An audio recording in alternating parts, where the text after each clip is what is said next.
¿Estamos? Okay. Okay, so we may start. Okay, the last people are coming in. Okay, good afternoon, everyone. Thank you for being here. We know that it's a long day. It's been a long day, and this is a session that is towards the end of the day, so especially thankful for having you here. Welcome, everyone. This session has been organized by the Special Rapporteur of the Inter-American Commission on Human Rights. We're announcing the launching of the Friends Group for the Freedom of Speech that was created at the heart of the Organization for American States. Before we formally start this session, I would like to especially thank UNESCO for their kindness to give us this event as a platform to talk about this, and for their noble commitment towards the freedom of press, which is reflected this 3rd of May, as every 3rd of May, in the organization of the conferences on the World Press Freedom Organization, and also the president of the Inter-American Organization of Human Rights, especially thanks to her. To start this session, I will tell you that we will be here with Pedro Vaca. He is the rapporteur for the freedom of speech for the Inter-American Commission on Human Rights, Ambassador Mr. Abdala, representative of Uruguay before the RAS, and one of the promoters of this panel, Julia Barret. She is a specialist researcher specialized in politics, migrations, and human rights, and Sarah Iqbal by International Bar Association, representing the high-level panel Media Freedom Coalition. So to start, I will hand the microphone over to our special rapporteur, Mr. Pedro Vaca, to give us an overview on the vision of the rapporteurship on the situation of the freedom of speech and press in this hemisphere in these current times, and how this initiative of creating a group of friends of the freedom of speech is inserted in this context. Thank you, Paula. Thank you to everyone here in the panel. Also, to those of you attending, I'm honored representing my organization to be attending this event by UNESCO, also talking about our region. This is a conference that took place in Costa Rica a couple of years ago, and many of the conversations usually become global if we don't just focus on the region. And I believe that the process that we've been going through over the last year and a half concerns us in many different ways, and I'd like to focus particularly on 4 of them. But also, as part of the mandate of the rapporteurship of this commission, I believe that it's important to find roads and spaces where we can find possibilities to tackle these challenges, definitely in terms of human rights and freedom of speech. This claiming and talking about this is important, but that is not just enough. It may not necessarily contribute to overcoming these concerns and making them go away. So first of all, journalism and democracy. We're still a region with very high indices of violence against the press, in particular in 2022. Well, it's been one of the most tragic in terms of lethal attacks against people in the press. 4 murderers of journalists in Haiti, 8 in Mexico, 1 in Honduras, 1 in Guatemala. And this is just information about what we have monitored in terms of murders. If we take these figures in terms of threats, of attacks, of online harassment, if we also refer to harassment against female journalists, one of the female journalists killed in Mexico had required protection before. So this is just the beginning of it. The protection of journalists and fighting against impunity of crimes against the press are part of the challenges. Then we have journalism and its relationship to democracy, and how to encourage journalism to keep on existing and getting better and contributing to public debates. Secondly, approaching institutions to the freedom of press and speech. And there are many concerns in this regard. First of all, the increase in the stigmatizing discourse against the press is a common factor in all the states of the region, with different degrees of intensity, but certainly it's a variable that we would like you to consider. The Inter-American system has already said that when we have public leaderships that have been willingly taken, then you have to be careful about public debates. What happens when you have an abstention, when you stigmatize the press, for example? In terms of the institutional response, we've also found several challenges. For example, the conditions for press coverage in places where demonstrations take place. As a matter of fact, a couple of days ago, we registered some cases of police forces fighting the press in countries in the region. And of course, there is a great challenge in terms of the legislative and judicial branches also, the multiple cases that the judicial system is getting that concerns the press and journalists and their work. Thirdly, we have this conference here in Punta del Este that has dedicated several sessions to this. At the office, we refer to this as digital challenges for freedom of press and speech. And certainly this is a whole important chapter when it comes to safeguarding the activity of journalists and also the defense of human rights in terms of the use of surveillance systems. We are one of the world's regions where we have most detailed and documented cases on surveillance on different journalists because of what they do, because of their work. And also, as part of this, within this framework, we see that public debates are deteriorating. There is a deficit of digital literacy, and there are huge challenges in terms of making compatible the different content moderation on different platforms with democratic and human rights standards. In the fourth place, we need to talk about the relationship between freedom of speech and fighting discrimination and exclusion. And this is a dimension where freedom of speech is a more empathetic right with other human rights. To talk about freedom of speech today also means today to talk about fighting racism. It also means to foster a place where women are free of violence and don't feel inhibited from expressing their, from speaking their voices. Also talking about the periphery of different cities. Not only are we having difficulties from the economic standpoint, but also they have to overcome community issues and isolation. So my office has worked for more than 20 years, considering everyone that has worked with this agenda, and we've been working on an office that has been made by several people. And we have observed that the origin of this special rapporteurship is very much related to the commitment that we require from different states in the region. And many of these topics that I try to just give you an overview of, but of course you can find it in much more detail in our annual reports, these are not challenges or dilemmas that are easy to overcome.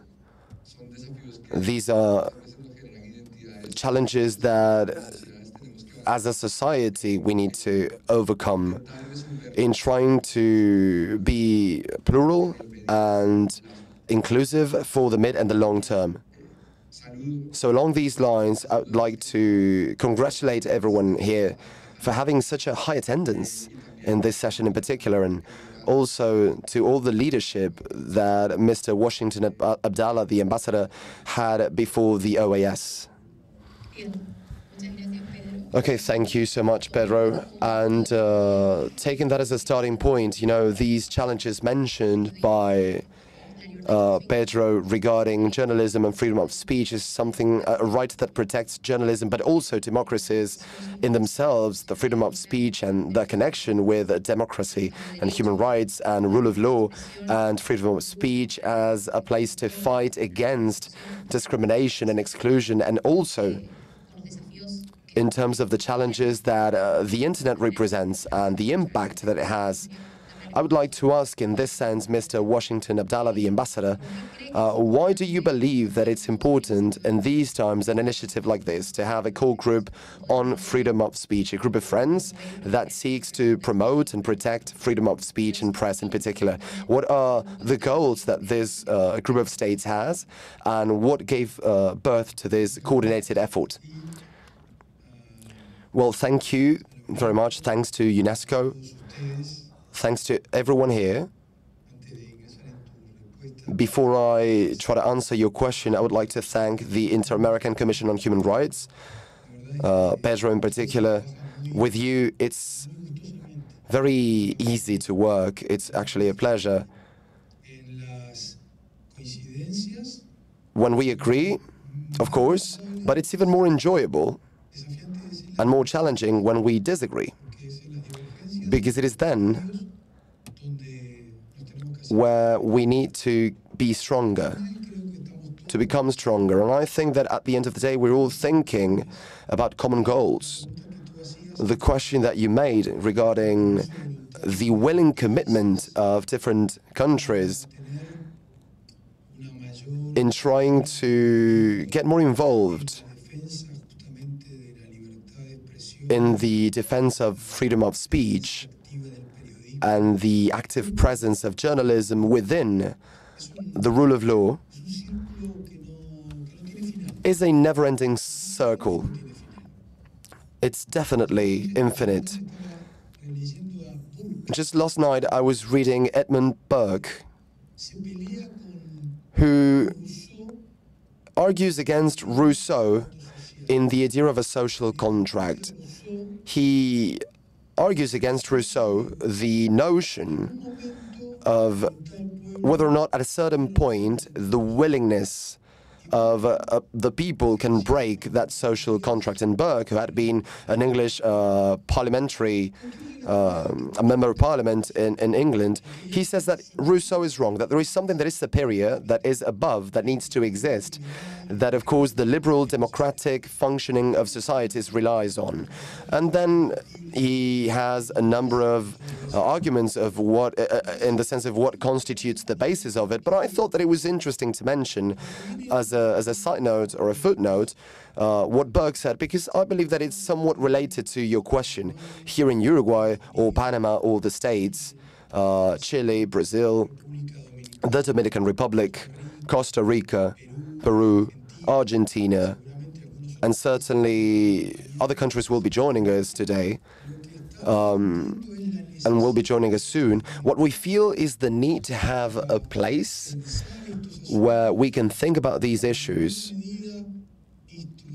and to some extent train ourselves or instruct ourselves in good practices in this very important chapter of a defense for journalism. Because what Pedro said is, well, those challenges are part of the region, and the worst thing that you can do is just turn a blind eye to reality.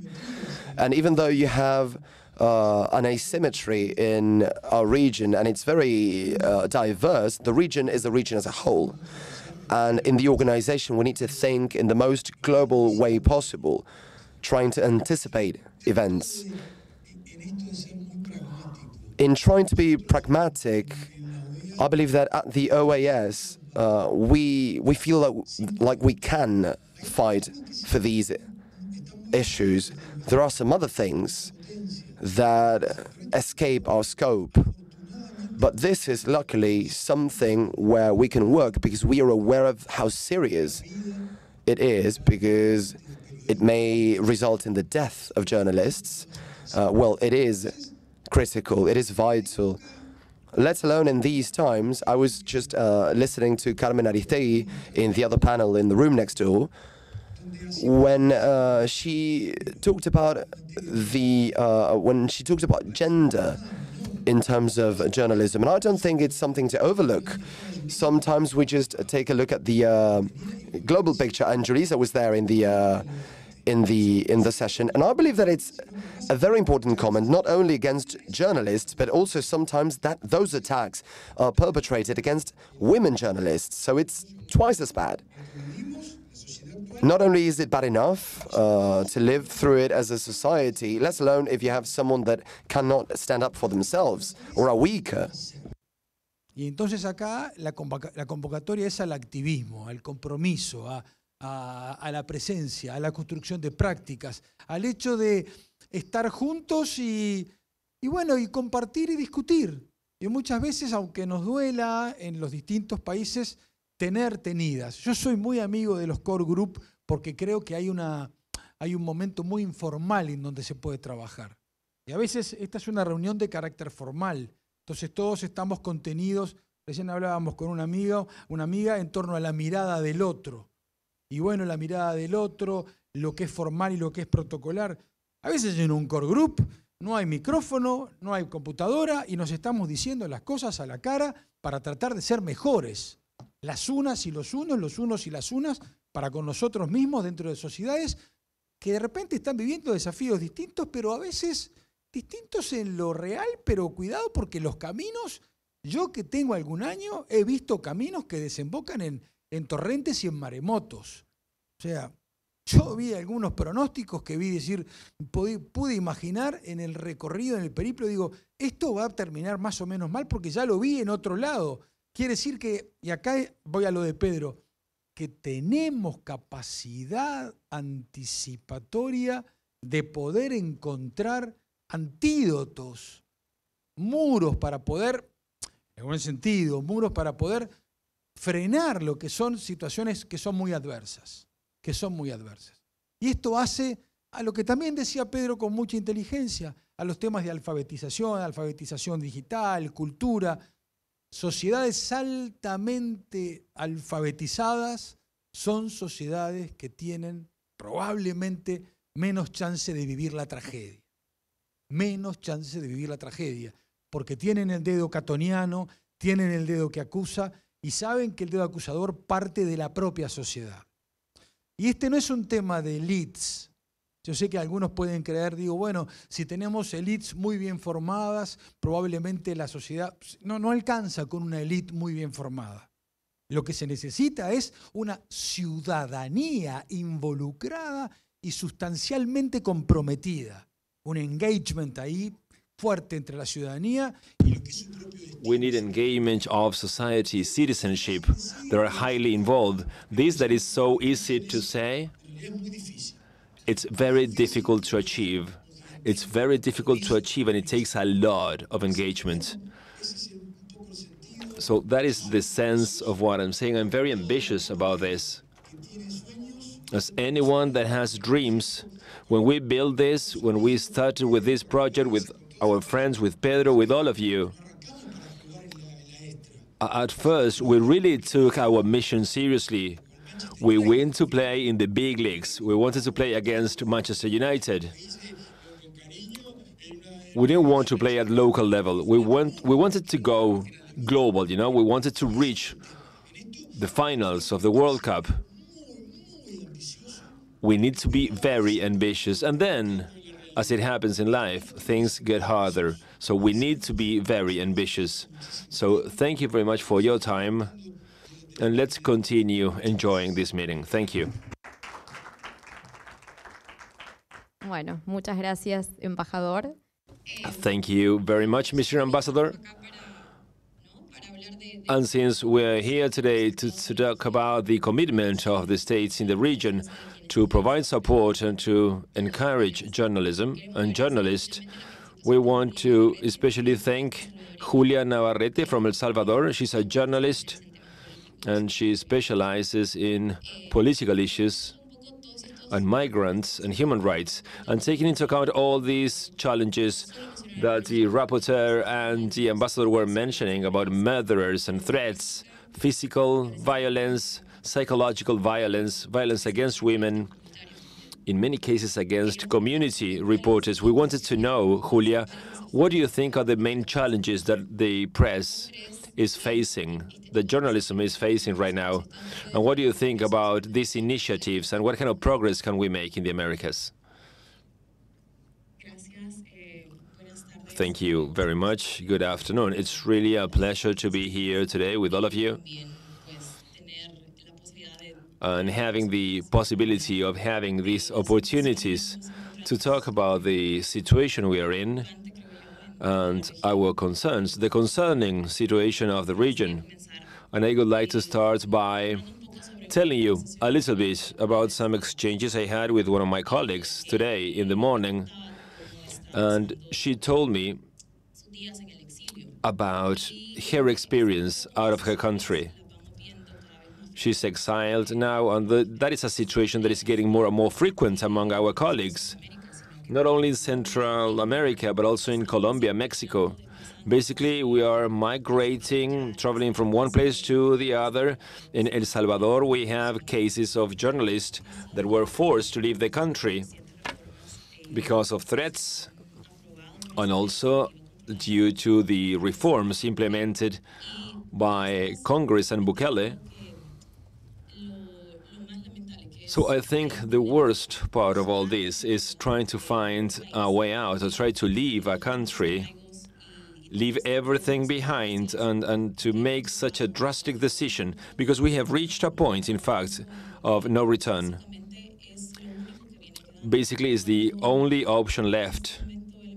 When the ambassador was telling us about these asymmetries that end up in a shared point, these similarities between countries, we can see how the region, all the countries in the region are similar when we face these challenges,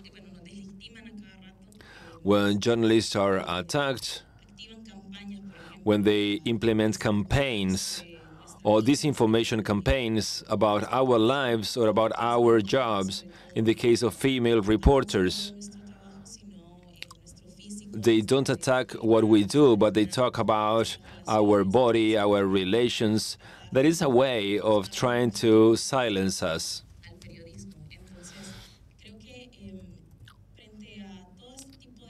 So I think that with all these attacks, for instance, in social networks in Mexico, we have several colleagues that are telling us that they have reached a point of no return. Basically, they are attacked by the president, and comments get worse and worse.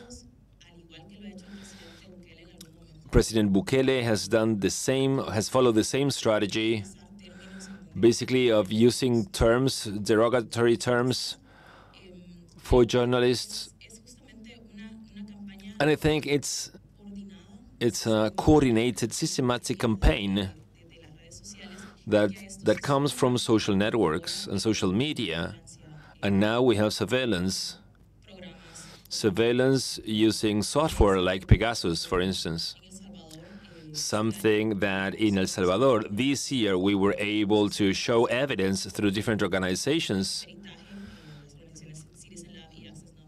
Access Now and another organization, they're working together with us, and they worked for 4 months together, and they reached the conclusion that there was some kind of obsession to get to know the work of journalists, and also to know everything about our lives. So this is not only an attack to our profession, but also to try to they want to reach or try to have access to these gateways so that they can threat us and basically to make us either leaving our country or stop working. An example of this is Mexico, when they discovered Pegasus and how the software works. It is very violent, and it was in all the cell phones of several journalists.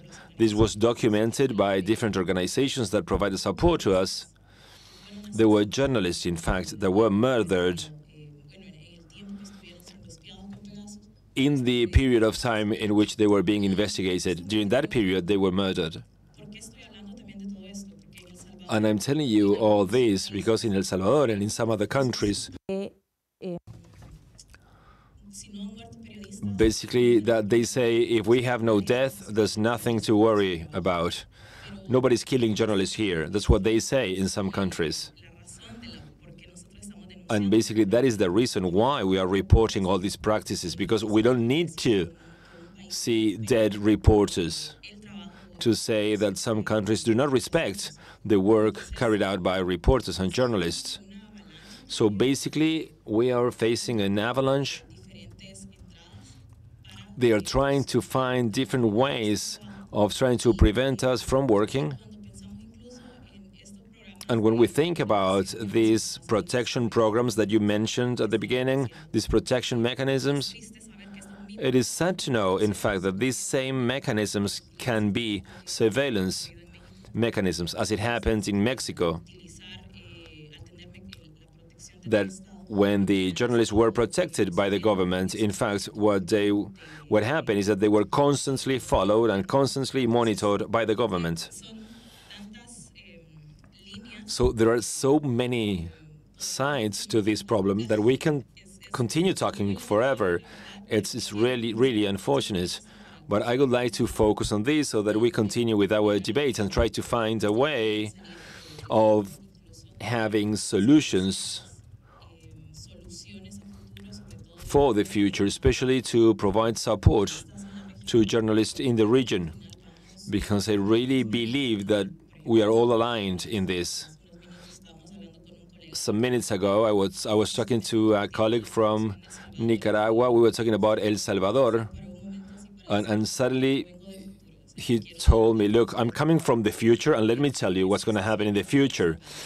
Basically, what's happening in my country, in El Salvador, you're going too fast. Every day, the government is implementing a new strategy that basically criminalizes journalism.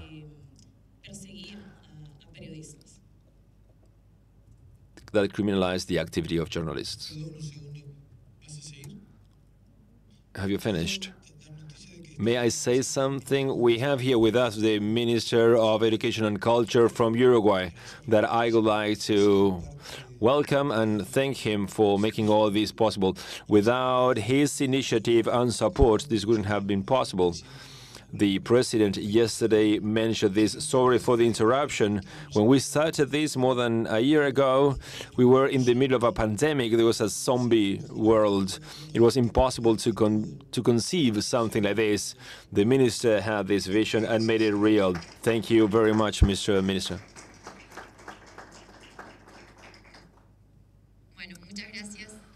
Thank you very much for sharing all this. You were telling us about the experience in El Salvador, and I think there are many similarities between the different countries when it comes to threats that journalists suffer all over the continent, and that is also part of the information that we gather, and that is going to be shown in the annual report by the Special Rapporteurship.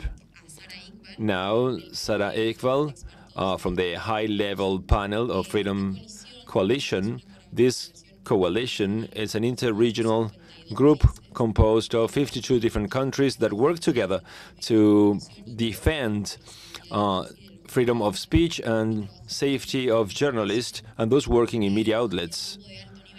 This expert high-level group is the independent body of the Media Freedom Coalition. So, Sarah, we would like to know about the opportunities to work together between the coalition and the core group of friends. Do you think can be found and identified? And then which experiences or best practices do you think have worked for the coalition, that is also a coalition composed of 52 countries, that can be useful or can be used as a guideline for this group of the Friends of Freedom of Speech and Journalists created today? Thank you. Very much, Paula and Pedro, for the kind invitation to speak at the launch. Symbolically, this is pretty important to have this launch taking place on Press Freedom Day, and we've heard Mr. Abdala as to why freedom of expression is so fundamental in democratic society. We know that the media is recognized as watchdogs of democracy, and the media have this fundamental role to report in the public interest and to highlight democratic backsliding and to demand accountability.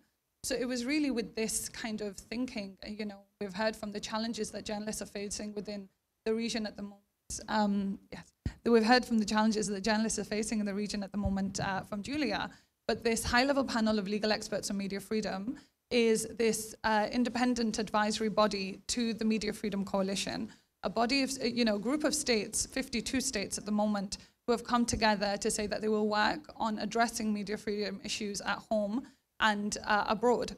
9 member states of the Organization of American States are currently on the Media Freedom Coalition, including Uruguay, and that currently makes up about a fifth of the Media Freedom Coalition's membership.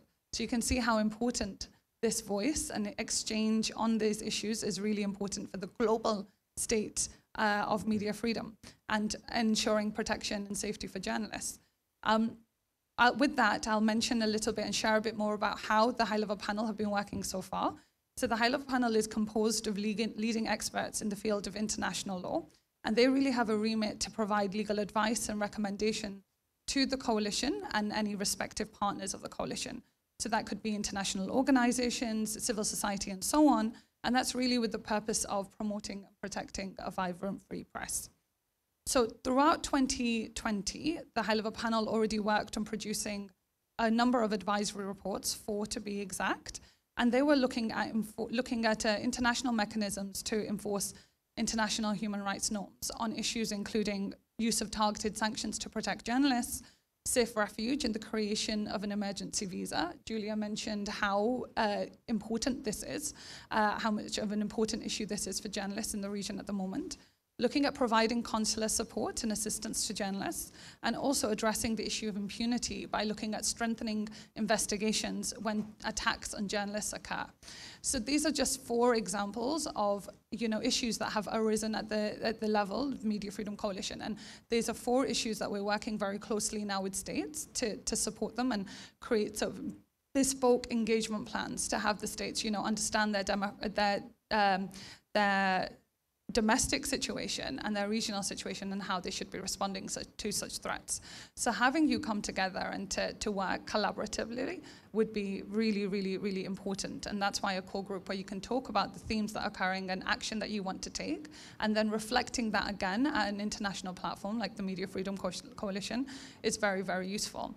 Another aspect of the high-level panel's work that I want to mention today focuses around working with individual states. So that's looking at legal advice in the form of drafting legal opinions on legislation that may be coming into force or may already be in force, where media freedoms are engaged. So, and also looking at the creation of amicus curiae opinions and so on at the request of constitutional courts or international court, like we discussed when we met with Pedro's team in Washington recently, how we had engaged with the Inter-American Court of Human Rights at their request in an amicus curiae brief in a criminal defamation case. This is an example of how we would like to work more. We welcome any such requests from states either within this group or beyond, if you want to encourage, for support from this sort of eminent group of experts who are able to address these issues. I speak very much today in my capacity not as a legal expert, not one of the eminent judges and lawyers. We are currently led by Lord David Neuberger, who is chair of the high-level panel. He is the former president of the UK Supreme Court, and we also have 2 deputy chairs at the moment, Jan Yaginsu, who's a barrister in the UK, and we have Catherine Nemerafar as well, who's with the US. She works from the US, and she's with international law firm as well. So we have a very interesting and diverse leadership and high-level panel, and we'd be interested to hear more from you and work closely to address some of the issues and challenges that have been raised today. Thank you. Muchas gracias, Sara, sobre todo. Thank you very much, Sarah, for your participation and being so willing to be part of this panel. So to close this session, or at least to move on to the last bit of the session, I'd like to ask both the rapporteur and the ambassador, because here we've talked about identifying common practices between the states that would make up this core group, sharing practices, best practices and experiences, building channels for dialogue and trying to reach consensus or disagreement. So, taking this into account, what other efforts do you believe that need to come along as part of the creation of this core group so as to protect the work of people that work in journalism at an international scale, at the level of international organizations? And also looking into the future for the short and mid-term, what expectations are there in terms of the creation of this group? What are you expecting that will come up? Okay, so first and foremost, I believe that it's important to mention that the special rapporteurship for the freedom of speech has all its mechanisms activated. That means that when one core group like this one is created, it in a way means inviting the political bodies of the organization to think from their own leaderships, from their perspectives, with the technical support of the rapporteurship, what would be the mid and long-term challenges. This does not mean that the reports in the office or any preventive measures or individual requests or thematic hearings, well, they're all mechanisms that are permanently active and, of course, pursuant to all the criteria that we've historically had at the special rapporteurship for the freedom of speech. But when, Paula, you ask us about expectations, I will just focus on two things. First,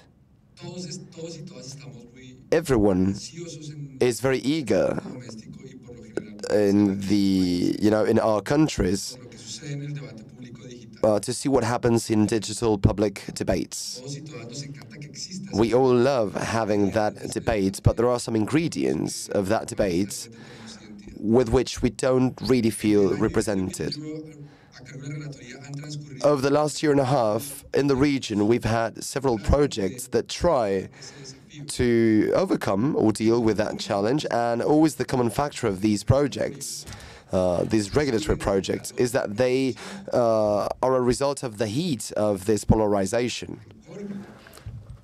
The core group has the possibility to think regionally, and let's hope that with the democratic commitment and not as a result of the heat of those domestic conversations, they will deal with problems that can be applied and problems that affect all of our countries. Secondly, we are naturally, well, not naturally, sadly, we are a region where for many years we have documented airtight, restrictive environments for the freedom of speech. Sadly, in the region, we have some states where civil freedoms are looked down on, freedom of speech is looked down on. And this core group could also be a place to reflect in the mid and long term in terms of what measures are to be taken to overcome these huge gaps. Because I want to be very straightforward. It is precisely in the most extreme cases of public spaces closures, and I don't even need to say names for you here to know what I'm talking about, they are no longer part of the conversation. So it is critical to have a good conversation within the organization on these issues that will allow us to share those common questions with the best technical evidence available. And that's where we are absolutely at your service to contribute in terms of what states consider that is more urgent, more pressing. You know, I was actually going to refrain from saying this now, but after hearing what you said, you know, what I'm going to be is just be absolutely honest. I think that there is a legal way which is very viable. It is what Pedro said, that works on dialogue, that inevitably has to work on dialogues and conversations, and these formal spaces have this advantage. But I have a dream. My dream is if we can have a democratic chart, maybe we can also have a roadmap that is similar in terms of freedom of speech and in a way to defend journalists.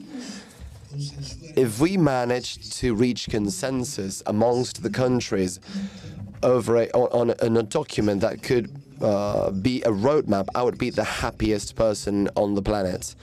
And I believe that that could represent a milestone, and we should try to work on it. And I believe that that will take a huge amount of work by our countries to build at least a common factor that will lay the foundations for this to which we aspire. And I think that if we put in the very best of our countries, trying to leave aside the everyday local problems, that would be amazing. Maybe it's just crazy to think about that, but you're a great example of that. What you do at work shows that. Your pains are our pains. When you hurt with something, it hurts everyone. It hurts us all, because sometimes we don't realize that we are a continent that is one of a kind. The rest is elsewhere, but we need to find ways to overcome our challenges. And it may seem as that regional things will not work, but I believe that they will work, that is actually the key, to think of the continent from north to south, reflecting together, and that is where the best things come out. So, the last thing, when George Washington was elected for the second time, he had been elected twice, and they went back to try to get him to work, and he said, "No, I'm done. This is my resignation letter." And this resignation letter says what I feel should be the role of someone that works in the government. I don't want to go back. And very few people know about that letter, but that permeated throughout Latin America, from north to south. And that kind of document is about the idea of freedom, about not having abuses in power.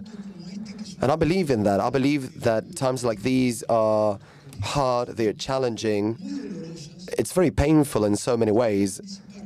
And we need to anticipate. We need to at least anticipate as that great man did. He said, "That's it for me. This is as far as I go." We are small beings that we build on our everyday lives. And if we know that, then we can do a lot. Okay? Thank you. Excellent. Thank you for those very inspiring words. I think that we're going to leave this session really eager to do things. So before we close this debate, this panel, and considering that we have a couple of minutes, I would like to ask our audience if we have any questions. No? Okay, we have one. Can we get her a microphone, please?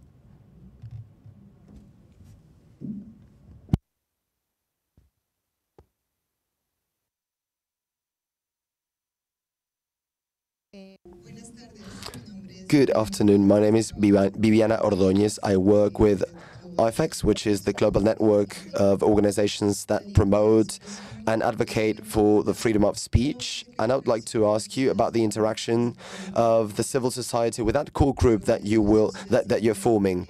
I believe that the civil society that has worked in this regard, there are many things that could be said and several proposals that may be interesting. So how are you planning to do that? Would you like to address that? I will tell you what our view is, but even though the core group belongs to the States and the secretariat is in Uruguay, so at least I'm going to give my own opinion, and then we can have the ambassador's version. Thinking about the mid-long term, freedom of speech and its challenges, and journalism and democracy and its challenges, well, it's impossible to think about that without the involvement of the civil society. When we have at this table the case of Julia, who has worked in journalism in levels of excellence in very adverse environments, it's because that voice of the civil society and those people who see their freedom of speech curtailed is so important. I believe that the core group should be more than willing to have any kind of information, because I believe that that is part of the value of these issues. Of course, having some specific events where we can talk about that, but these core groups, in their nature, they receive the technical support of the rapporteurship, but they are led by the states. So, of course, I have great expectations in terms of what could happen from now on. Of course, valuing the leadership of the states that were mentioned today. I don't know if, Mr. Ambassador, you could just, mention again what are the states that are currently involved. But that would be, yeah, my short answer. Absolutely, I couldn't agree more. The countries to which I made reference are the founding countries, but it doesn't mean that many other states may not come along, such as the case of Ecuador, with which we are talking a lot. So I wanted to be very formal, and I only referred to those states that had expressed explicitly their willingness to be a part. As Pedro said, core groups have a shape of their own in terms of how they work. So the truth is that not having any information from the civil society to try to understand how it feels, I believe it's not intelligent. But I am one of 34 member countries, so that is just my personal reflection on behalf of Uruguay. In Uruguay, we have an open mind. We believe that everything that can help us to understand what's happening in the civil society is more than welcome. And I believe that that is the approach of the vast majority of countries. So we have to be positive. It is open in its nature, it is flexible, and there is no way in which we can understand attacks against the freedom of speech and freedom of press and journalism if we don't understand what is going on in the very core of society. So this is a two-way street. I believe that if you just, if you close the door, you're losing. You know, the key is always to try to find, those people where you can have a contact with and have as much information as you can. And everything that discriminates or attacks freedom, I believe that it's just it's showing us what could eventually happen against, freedom of speech and freedom of press. So if you talk about equal societies, you need to talk about societies where doors should be open and the house should be very aired. At least that's my mindset. I don't know if it's shared by everyone. Perfect. Thank you, Mr. Ambassador and Mr. Rapporteur. Again, thanks to Julia for being here with us. It was very important to have Julia in this session. Of course, Zara, thank you as well.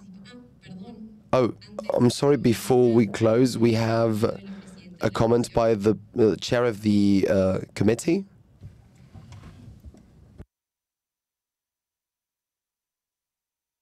Bueno, muy Hello, good afternoon. I just wanted to say a few words to, first of all, thank Uruguay for being a host country of such an important event.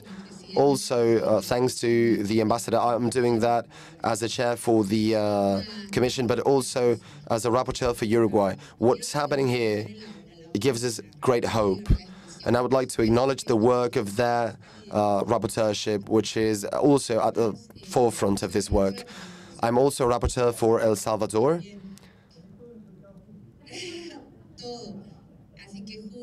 So, Julia, Sara, thank you, both of you. The Inter-American Commission, ever since its inception, has worked advocating for human rights and also freedom of speech and the protection of not only women journalists, but also those women that work as journalists without being formally journalists. So we feel very hopeful after this. And as the ambassador said, this is a core group of different states, but We work together because they are part of the system. So thanks a lot, and we are very hopeful after seeing all of this. Great, thank you, Madam Chair. And also, considering that, well, we had great attendance in this session, much better than we had expected, also shows that this kind of initiatives are necessary and certainly pressing in our continent. So we are leaving this session filled with hope, which is the word that Teresa chose to use, and understanding the important role of the international community in trying to identify and react in the face of these important challenges that the press have to overcome today, that they are several and they are serious, and also to celebrate these events and the progress that member states have made in the OAS to promote and safeguard the freedom of speech, and hopefully those that will come. Thank you.